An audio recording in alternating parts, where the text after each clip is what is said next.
आज इस वीडियो में हम डिस्कस करने वाले हैं टोटल 21 डिडक्शंस। इस वीडियो को आप पूरा देखिएगा जिससे कि आपको ये पता चल सके कि टोटल कितने डिडक्शंस होते हैं जो आप ले सकते हैं एंड कौन कौन से ऐसे डिडक्शंस हैं जो आपके लिए अप्लीकेबल हैं। वीडियो को स्टार्ट करें इससे पहले अगर आप चैनल पे नए हैं चैनल को सब्सक्राइब करना मत भूलिएगा। आइए वीडियो को स्टार्ट करते हैं। तो पहला डिडक्शन जो कि सबसे फेमस है सेक्शन 80C। इसमें मैक्सिमम 1.5 लाख तक का डिडक्शन मिलता है और हर साल आप 1.5 लाख तक का डिडक्शन ले सकते हैं। इसमें क्या क्या चीजें कवर होती हैं? इसमें LIC कवर होता है, ELSS, NPS, ULIP, tax saving FD, PPF, senior citizen saving scheme, NSC, Sukanya Samriddhi Yojana, कुछ पेमेंट्स अगर आप परचेज या फिर कंस्ट्रक्शन कर रहे हैं रेसिडेंशियल हाउस प्रॉपर्टी का, tuition fees and post office time deposits. Next है सेक्शन 80CCD 1B। इसमें अगर आप NPS में इन्वेस्टमेंट्स करते हैं तो जो 1.5 लाख का आपको मैंने अभी बताया उसके अलावा आप एक्स्ट्रा 50,000 तक का भी डिडक्शन ले सकते हैं। नेक्स्ट है सेक्शन 80CCD 2। अगर आपका इंप्लॉयर कंट्रीब्यूशन करता है NPS में तो आप उसका भी डिडक्शन ले सकते हैं। अगर सेंट्रल गवर्नमेंट इंप्लॉयर है तो 14% of basic salary plus DA का डिडक्शन मिलता है और अगर अदर इंप्लॉयर है तो 10% of basic salary plus DA का डिडक्शन यहाँ आपको देखने को मिल जाता है। नेक्स्ट है सेक्शन 80GG। अगर आप हाउस रेंट पे करते हैं और आपको HRA नहीं मिलता है तो आप सेक्शन 80GG में डिडक्शन ले सकते हैं। ठीक है, इसमें मैक्सिमम कितना डिडक्शन मिलता है तो यहाँ पे 3 पैरामीटर्स है। पहला है rent paid minus 10% of adjusted total income, दूसरा 5% 5,000 पर मंथ एंड तीसरा 25% ऑफ एडजस्टेड टोटल इनकम। इनमें से जो सबसे कम होगा वही डिडक्शन आपको मिलेगा। यहाँ पे मेजरली देखा गया है कि मैक्सिमम ये जो 5,000 पर मंथ है ना, मतलब मैक्सिमम 60,000 तक का डिडक्शन आपको यहाँ पे देखने को मिल जाता है। नेक्स्ट है सेक्शन 80E। अगर आपने एजुकेशन के लिए लोन लिया हुआ है, मतलब हायर एजुकेशन के लिए अगर आपने लोन लिया हुआ है और उस पर इंटरेस्ट पे कर रहे हैं तो उसका डिडक्शन आप ले सकते हैं।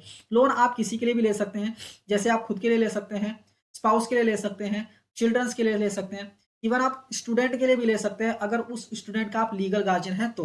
ठीक है, तो इन सब के लिए अगर आप लोन लेते हैं तो आप उसका डिडक्शन ले सकते हैं जो आप इंटरेस्ट पे कर रहे हैं। ठीक है, 80E का जो डिडक्शन है वो मैक्सिमम 8 साल तक मिलता है जब से इंटरेस्ट पे करना स्टार्ट किया है या फिर जब आपका इंटरेस्ट पूरा पे हो जाए, विच एवर इज अर्लियर। ठीक है, और यहाँ पे अगर हम बात करें तो अमाउंट जो है इंटरेस्ट का उसका कोई भी लिमिट नहीं है, जितना आप इंटरेस्ट पे कर रहे हैं उतना का आप डिडक्शन यहाँ पे ले सकते हैं। नेक्स्ट है सेक्शन 80D।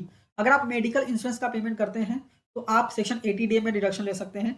अभी यहाँ पे अगर कुछ देखने वाली बात है और ये इंपॉर्टेंट है, अगर आप मेडिकल प्रीमियम पे कर रहे हैं खुद के लिए, स्पाउस के लिए, डिपेंडेंट चिल्ड्रन के लिए तो मैक्सिमम 25,000 तक का डिडक्शन ले सकते हैं अगर आप सीनियर सिटीजन नहीं है।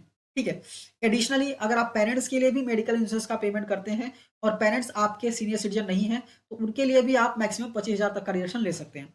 अगर पेरेंट्स सीनियर सिटीजन है तो मैक्सिमम 50,000 तक का डिडक्शन मिलता है। अगर उनका पेरेंट्स का मेडिकल इंश्योरेंस वगैरह नहीं है तो आप मेडिकल एक्सपेंडिचर करते हैं तो उसका भी डिडक्शन आप ले सकते हैं 50,000 तक का।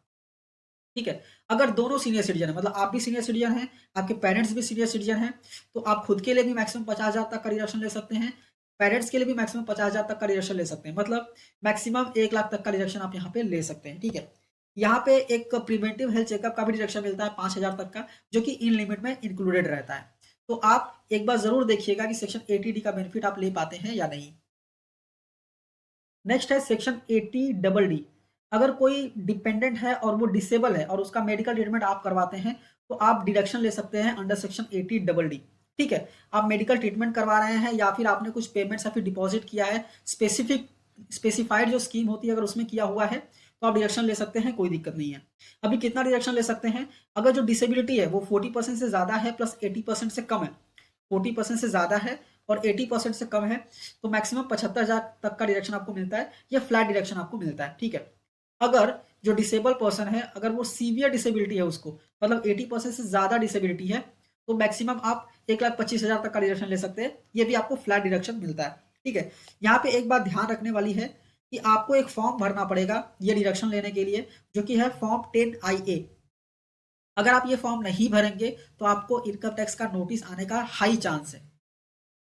ये फॉर्म भरने के लिए आपके पास डिसेबिलिटी का सर्टिफिकेट होना चाहिए। ठीक है, फिर डिसेबिलिटी का कार्ड वगैरह भी होना चाहिए, मेडिकल कौन ऐसा पर्सन है, मतलब कौन डॉक्टर है जो उसको चेक किया है, ये भी आपको सारी चीज़ें लिखी हुई होनी चाहिए, ठीक है? क्योंकि ये सारी चीज़ें आपको अपलोड भी करनी पड़ती हैं और ये सारी चीज़ें आपको फॉर्म में फिल भी करनी पड़ती है कि किस डॉक्टर ने चेक किया था, डॉक्टर का एजुकेशन क्या था, ठीक है? सर्टिफिकेट नंबर बताइए, सारी चीज़ें आपको यहाँ पे फिल करनी पड़ती है फॉर्म 10IA में, ठीक है? तो अगर आपके पास सर्टिफिकेट वगैरह सारी चीज़ें हैं तो आप सेक्शन 80 का डिडक्शन ले सकते हैं और आपको फॉर्म भरना पड़ेगा 10IA। नेक्स्ट है सेक्शन 80 बी, ठीक है? ये आपको देता है डिडक्शन फॉर स्पेसिफाइड डिसीज। अगर आपको खुद के लिए या फिर आपके डिपेंडेंट के लिए कोई स्पेसिफाइड डिसीज हुई है और उसका आप ट्रीटमेंट करा रहे हैं तो आप 40,000 तक का डिडक्शन ले सकते हैं अगर डिपेंडेंट या फिर आप खुद सीनियर सिटीजन नहीं है, ठीक है? अगर आप खुद सीनियर सिटीजन हैं या फिर जिस डिपेंडेंट सीनियर सिटीजन है जिसका ट्रीटमेंट हो रहा है, ठीक है, तो आपको 1 लाख तक का रिडक्शन मिल जाता है, ठीक है? स्पेसिफाइड डिसीज होना चाहिए। अगर आप सीनियर सिटीजन नहीं है, मतलब जिसका ट्रीटमेंट हो रहा है सीनियर सिटीजन नहीं है, तो 40,000 का रिडक्शन मिलता है और अगर सीनियर सिटीजन है तो 1 लाख तक का रिडक्शन मिल जाता है। जैसा हमने अभी डिस्कस किया सेक्शन 80 डी, वो डिसेबल्ड जो डिपेंडेंट है उनके लिए था। ये है सेक्शन 80 यू, ठीक है? ये खुद के लिए है। अगर आप खुद डिसेबल हैं तो आप सेक्शन 80 यू में डिडक्शन ले सकते हैं, ठीक है? अगर सीवियर डिसेबिलिटी नहीं है तो 75,000 तक का डिडक्शन मिलता है। अगर सीवियर डिसेबिलिटी है तो 1,25,000 तक का डिडक्शन आपको मिल जाता है, ठीक है? इसमें अगर देखें तो फिजिकल डिसेबिलिटी देखी जाती है इंक्लूडिंग ब्लाइंडनेस और मेंटल रिटार्डिएशन भी यहाँ पे देखने को मिल जाता है। नेक्स्ट है सेक्शन 80 जी। अगर आप डोनेशन करते हैं तो आप सेक्शन 80 जी में डिडक्शन ले सकते हैं। आप जिस भी ट्रस्ट को डोनेशन करते हैं आपको चेक करना है वो ट्रस्ट कौन से स्कीम में फॉल करता है, 100% वाले में या फिर 50% वाले में, ठीक है? अगर वो 50% वाले में फॉल करता है तो आपको 50% डिडक्शन मिलेगा। अगर 100% में फॉल करता है तो 100% डिडक्शन मिलेगा। ये कंप्लीटली ट्रस्ट पे डिपेंड करता है। डोनेशन आप 2,000 से ज़्यादा कैश में नहीं दे सकते, ये बात का आपको ध्यान रखना है।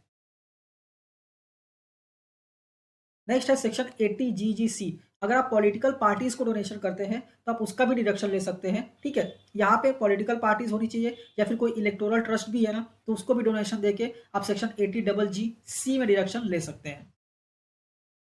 नेक्स्ट है सेक्शन 80 RR बी। ये डिडक्शन देता है आपको रॉयल्टी ऑफ अ पेटेंट। अगर आपने पेटेंट पे कोई रॉयल्टी आपको रिसीव हो रहा है तो उसका डिडक्शन आपको मिलता है सेक्शन 80 RR बी में। यहाँ पे मैक्सिमम आपको 3 लाख तक का डिडक्शन मिल जाता है, 3 लाख या फिर इनकम जो आपने रिसीव किया है which ever is less. Next है सेक्शन 80 TTB, ठीक है? इसमें आपको इंटरेस्ट का डिडक्शन मिलता है अगर आप सीनियर सिटीजन है। इंटरेस्ट ऑन डिपॉजिट्स पे आपको डिडक्शन 50,000 तक का मिलता है अगर आप सीनियर सिटीजन है तो। नेक्स्ट है सेक्शन 80 TTA, ठीक है? इसमें आपको डिडक्शन मिलता है सेविंग बैंक का इंटरेस्ट का। अगर आप सीनियर सिटीजन नहीं हैं तो सेविंग बैंक का जो इंटरेस्ट मिलता है उस पे आप मैक्सिमम 10,000 तक का डिडक्शन ले सकते हैं। नेक्स्ट है section 80IA, section 80JJAA for certain business and एसएससीज। अगर आप ये डिडक्शन जो है ना मेजरली बिजनेसमैन के लिए ही मिलता है, ठीक है?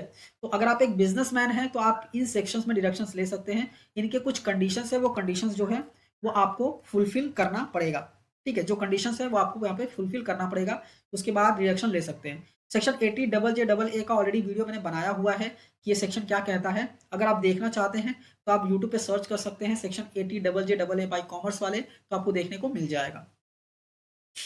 नेक्स्ट है स्टैंडर्ड डिडक्शन और इंटरटेनमेंट अलाउंस। स्टैंडर्ड डिडक्शन आपको 50,000 तक का मिल जाता है, ठीक है? मैक्सिमम 50,000 तक का आपको डिडक्शन मिलता है। इंटरटेनमेंट अलाउंसेस की बात करें तो आपको जो एक्चुअल मिला है या फिर 1/5 of the salary which ever is less, उतना आपको डिडक्शन मिलता है। इसका मैक्सिमम लिमिट ₹5,000 है। नेक्स्ट है सेक्शन 23/24। अगर आप रेंट रिसीव करते हैं किसी प्रॉपर्टी पे, आपका प्रॉपर्टी है, आप उस पर रेंट रिसीव करते हैं और उस प्रॉपर्टी का म्यूनिसिपल टैक्सेस आप पे करते हैं, तो जो म्यूनिसिपल टैक्सेस आप पे करते हैं उसका डिडक्शन आप ले सकते हैं, ठीक है? नेक्स्ट है सेक्शन 24 जो बात करता है इंटरेस्ट ऑन बोरोड कैपिटल। अगर आपने हाउसिंग लोन लिया हुआ है, ठीक है, तो उस पर जो आप इंटरेस्ट पे करते हैं उसका भी डिडक्शन आप यहाँ पे ले सकते हैं। 30,000 एंड 2 लाख की लिमिट है, आपको सर्टन कंडीशंस देखने पड़ेंगे और आप डिडक्शंस ले सकते हैं। नेक्स्ट है सेक्शन 57। ये सेक्शन मेजरली अदर सोर्स वाले इनकम पे काम करता है।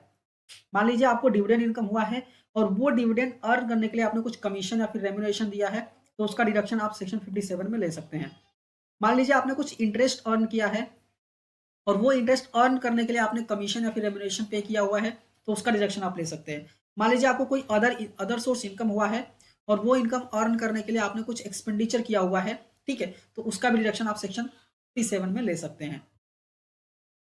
नेक्स्ट है फैमिली पेंशन। अगर आपको फैमिली पेंशन मिलता है तो 33.33% ऑफ सच पेंशन या फिर 15,000, उसमें से जो कम वाला अमाउंट रहेगा उतना आप डिडक्शन ले सकते हैं। मतलब आपको मैक्सिमम 15,000 तक का डिडक्शन मिलता है फैमिली पेंशन का। तो ये रहे टोटल 21 डिडक्शंस जो मैंने यहाँ पे डिस्कस कर लिए हैं। आपको आपको जो भी डिडक्शन अप्लीकेबल रहेगा वो डिडक्शन यूज करके आप अपना मैक्सिमम टैक्सेस जो है वो बचा सकते हैं। अब आपको कुछ चीजें ध्यान में रखनी है। पहला, जो भी डिडक्शन आप क्लेम कर रहे हैं उसके रूल्स को एक बार प्रॉपर्ली रीड कर लीजिएगा, ठीक है। जो भी डिडक्शंस आप ले रहे हैं, जिस भी सेक्शन का ले रहे हैं, सारे सेक्शन पे डिटेल वीडियो मैंने ऑलरेडी बनाया हुआ है, ठीक है। तो जो भी सेक्शन का आप अप्लीकेबल है आपको और आप डिडक्शन ले रहे हैं, वो सेक्शन सर्च कीजिए यूट्यूब पे, बाई कॉमर्स वाले करके लिखिए, आपको डेफिनेटली एक वीडियो मिल जाएगा, ठीक है।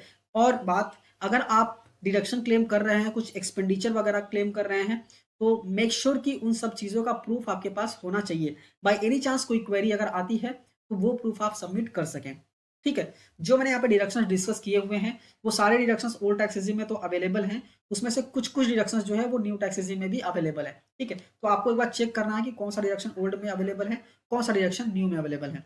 तो आई होप आपको क्लियरली सारी चीज़ें समझ में आ गई होंगी। ये वीडियो अच्छी लगी है तो इस वीडियो को लाइक कीजिए, अपने दोस्तों के साथ भी शेयर कीजिए और ऐसी ही वीडियोस देखने के लिए चैनल को सब्सक्राइब करना मत भूलिए। मिलते हैं नेक्स्ट वीडियो में। Thank you for watching and all the best.